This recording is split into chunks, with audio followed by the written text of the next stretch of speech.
रूपपुर नाम का एक गांव था।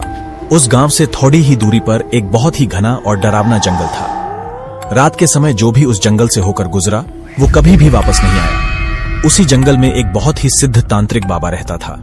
उसे तंत्र मंत्र के अलावा और कोई भी काम नहीं आता था।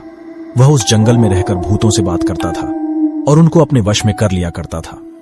कभी गांव में किसी की तबीयत खराब होती थी तो वो लोग उसके पास जाते थे और वह तांत्रिक अपने तंत्र मंत्र से उन लोगों को ठीक कर देता था।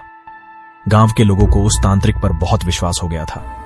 उन लोगों को लग रहा था कि तांत्रिक हमारा और हमारे गांव का रक्षक बनकर आया है, लेकिन उन्हें पता नहीं था कि वह तांत्रिक अपने जादू मंत्र से धीरे धीरे गांव के एक एक आदमी को गायब कर रहा था। तांत्रिक ने अपने पास एक कुर्सी रखी हुई थी। वो कोई मामूली कुर्सी नहीं थी। जब भी वो पूजा पाठ करता था उसी कुर्सी पर बैठकर करता था, ताकि वह सिद्ध तांत्रिक बन सके और जो चाहे वह कर सके। कुछ समय बाद गांव में हड़कंप मच गया कि आखिर हमारे गांव के लोग धीरे धीरे कहां गायब हो रहे हैं।